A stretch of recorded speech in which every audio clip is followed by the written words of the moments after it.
I'm Stumpy Nubs, and this is my case for CNC woodworking.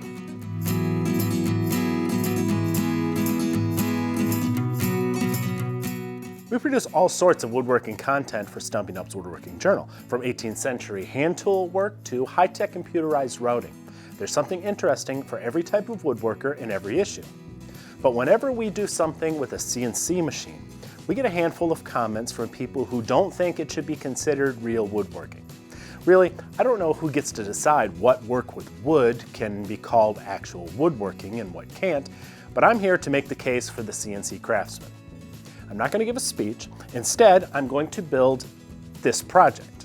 And while I do, I think you'll see that CNC woodworking isn't all that different from other types of power tool woodworking. Let me show you what I mean.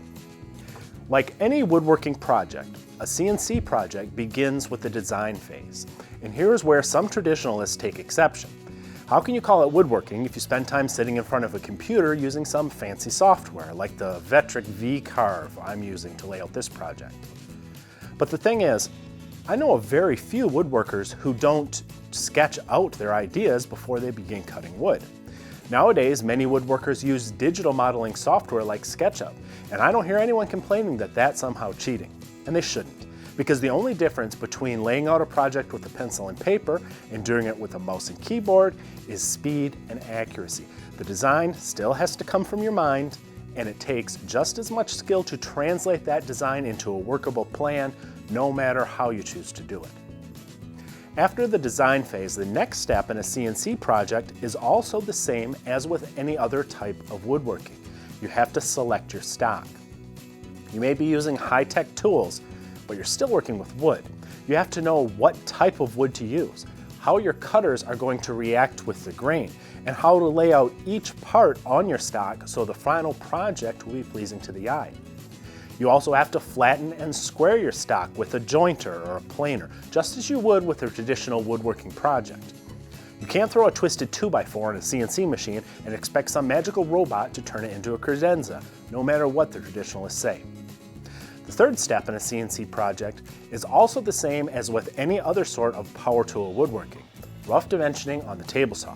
But wait a minute, isn't the table saw a pretty high-tech tool in its own right? I mean, a fancy electric power tool that cuts parts quickly and accurately? Isn't that cheating? I hear some people even use precision jigs to cut things like dovetails. We're already well into our project, and I still haven't used any tools or techniques that aren't common to run-of-the-mill power tool woodworkers. But now it's time to finally set up my fancy machine. I'm using the CNC Shark, because the traditionalists are always saying we should buy good tools, and I couldn't agree more, whether it be my chisels and dovetail saws or my CNC machine.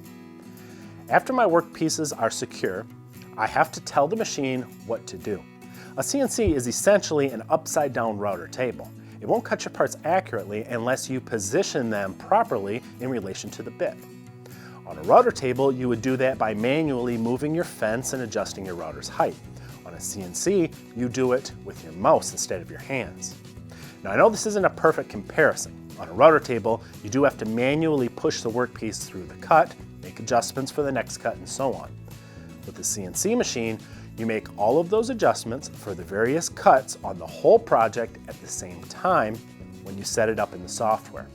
So the order of the steps is different, and one is done digitally while the other is done manually. But this adds a tremendous level of precision that a router table simply can't match. Time to start another part.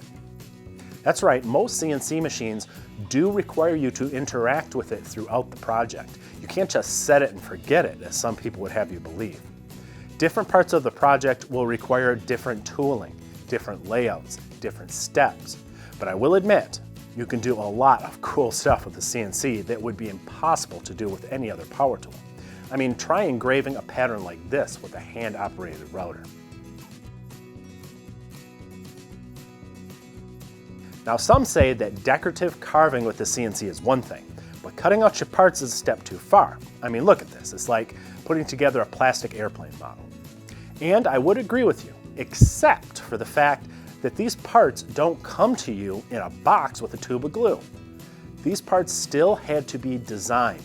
The stock still had to be properly prepared and cut to rough dimensions. The final precise shaping was done by a CNC router guided by your instructions. I understand that some people will never be convinced when they see you punching a wooden part out and cutting off the tabs, even if you're using hand tools to clean it up. But that's the exception, not the rule.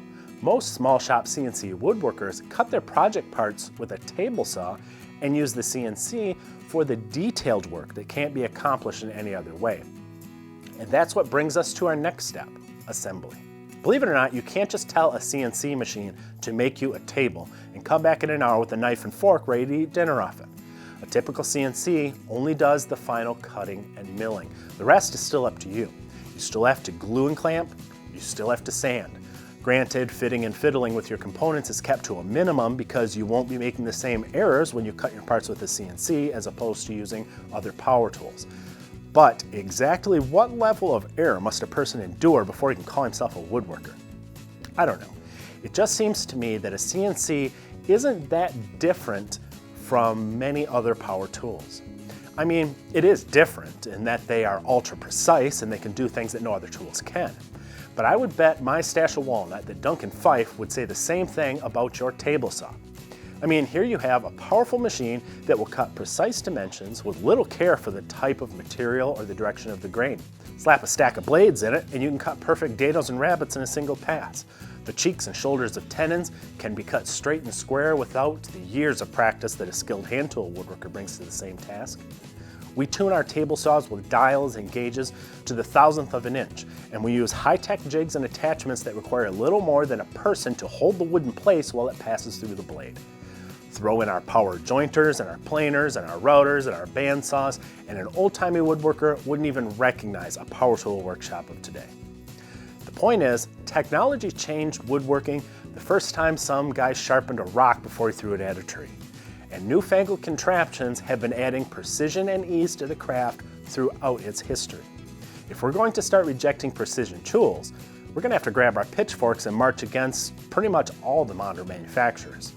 Do you know that routers and even jigsaws are being made with microprocessors that can sense the way the material is being cut and make internal adjustments to achieve the best results? And don't even get me started with digital calipers and gauges. Look, until they make a machine that sucks a tree in one end and spits finished furniture out the other, it's still going to be woodworking. Because even the biggest traditionalist will tell you it isn't the tool that makes the woodworker, it's what he can do with it. And I couldn't have built this awesome project without my trusty CNC. Not because it eliminated all of the skill from the process. I still had to worry about many of the same things that any power tool project would have required. I just dealt with the final cutting and milling steps in a different way, with a different set of skills. And my final project is just as satisfying. If you want to build this fancy bank and you have a CNC that uses Vectric-based software like the CNC Shark, you can download the project files and instructions in the January 15th issue of Stumpy Nubs Woodworking Journal, which you can find for free at stumpynubs.com. Now that would really be cheating, wouldn't it? See you next time.